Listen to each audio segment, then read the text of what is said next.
Now I know what you're thinking. When did James May become a goth?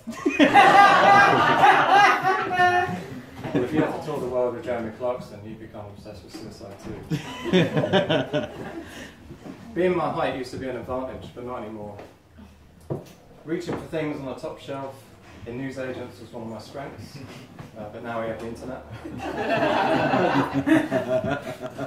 And being tall raises expectations, but all my body parts are in proportion.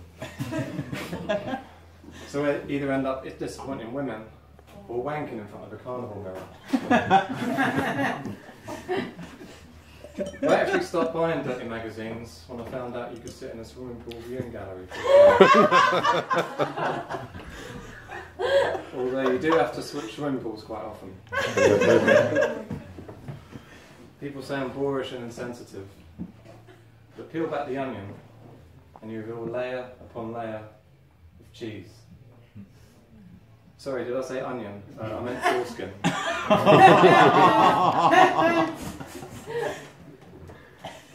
I went to something called a gastropub the other day. These places are, of course, shit. You go in there on a Saturday afternoon, it's like a fucking crash. If I wanted to gaze upon a scene of crying, screaming, and broken glass, I'd feel myself sleeping. And the food, you can't even get a normal chip. It's all skin on wedges and sweet potato fries. Look, if I wanted a sweet chip, I'd douse it in ketchup. I once ordered bread, a bargain at only £6. And what did I get? A few pieces of stale sourdough bread, drier than a granny's growler. And what did it come with?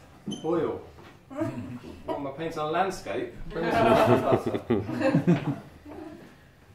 And these places are all about the craft beer, of course, which is basically just an excuse to add £1 to a pint. Yeah, but it was made locally. Yeah, but that local brewer is almost certainly a twat. So no, give me a dark, gritty pub any day.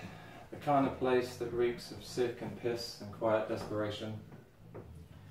The only problem with these places, these pubs that I love, is that the working classes, almost to a man, hate me.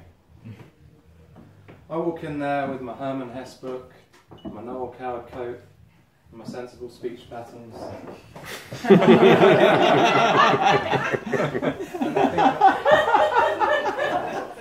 And they think I'm pretentious. C'est la vie. So as you probably guessed, I get drunk most days. That's because I'm a property analyst. It's not an exciting job. People call me spreadsheet wanker. Well, that's mainly my mum. It's not easy getting excited about numbers on a spreadsheet, but eventually I do come.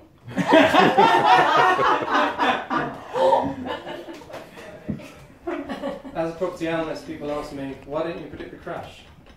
And I reply, I did predict the crash. I distinctly remember saying, in the months beforehand, that if the paparazzi keep hounding Princess Diana, something bad.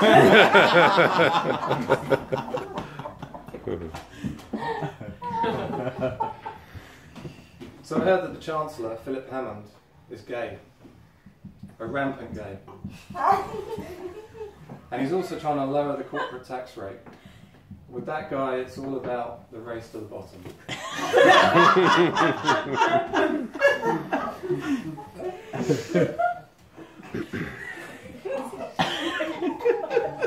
Mark Zuckerberg got his idea for Facebook from a trip to Newcastle. He was inspired by an entire community wandering around, liking their own statements. I'm going down the Mortlake. Jackets are for Puff's Lake.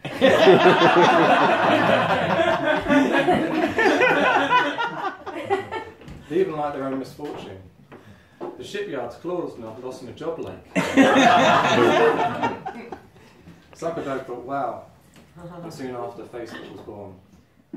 So we got the Geordies to thank for that kind of shit. That's it from me. Thanks very much for listening.